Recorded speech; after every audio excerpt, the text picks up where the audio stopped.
Perkenalkan, nama saya Sri Wulan Widiahia dari Prodi S1 Keperawatan kelas reguler 1A.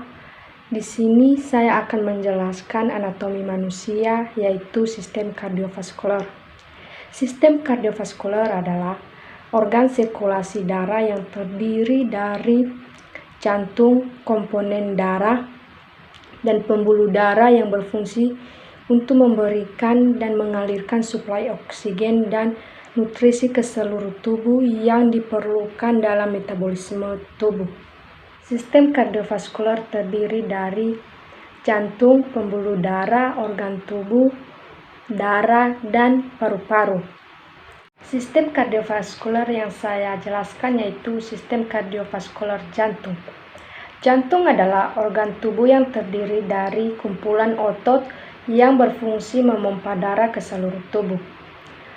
Ukuran jantung adalah kurang lebih sebesar kepala tangan kita.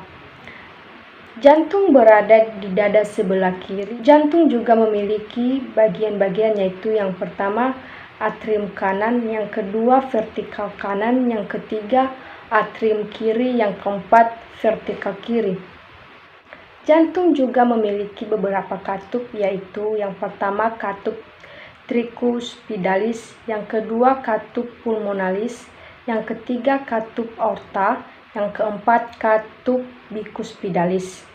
Sirkulasi sistem kerja peredaran darah. Darah yang mengandung CO2 atau karbon dioksida masuk ke jantung melalui vena cava superior dan vena cava inferior, lalu masuk ke dalam atrium kanan. Di atrium kanan terdapat yang namanya sanod. Sanod yaitu sekelompok sel yang ditempatkan pada dinding atrium kanan dekat dengan pintu vena cava superior sinoatrial, yang berfungsi untuk merangsang secara spontan dalam melakukan kontraksi jantung agar katup-katup jantung terbuka.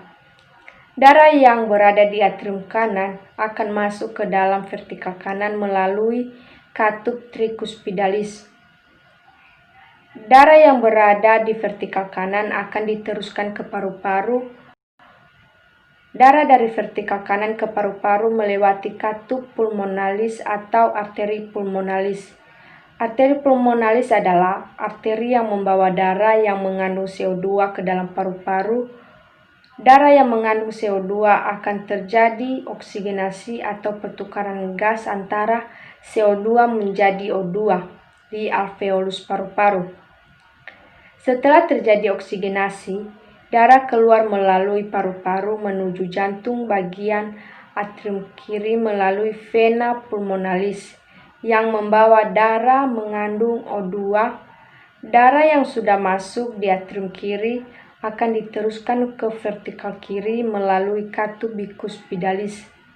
Darah yang berada di vertikal kiri akan diteruskan keluar melalui jantung, menuju seluruh tubuh melalui katup aorta. Setelah darah melewati katup aorta, darah akan masuk ke dalam pembuluh darah. Aorta yang paling besar. Setelah dari aorta masuk ke dalam arteri, setelah dari arteri masuk ke arteriola, kemudian masuk lagi ke dalam kapiler. Kapiler merupakan pembuluh darah yang paling kecil. Dari kapiler, darah disebarkan ke dalam organ tubuh manusia, sehingga terjadinya yang namanya metabolisme tubuh. Metabolisme tersebut akan menarik O2 menjadi CO2. Darah yang mengandung CO2 dari organ tubuh manusia akan menuju jantung. Dari organ tubuh tersebut, darah keluar melalui venula, kemudian ke dalam vena. Setelah dari vena, darah menuju jantung melalui vena cava superior dan vena cava inferior dan kembali lagi ke jantung. Demikian penjelasan mengenai sistem kardiovaskular. Terima kasih.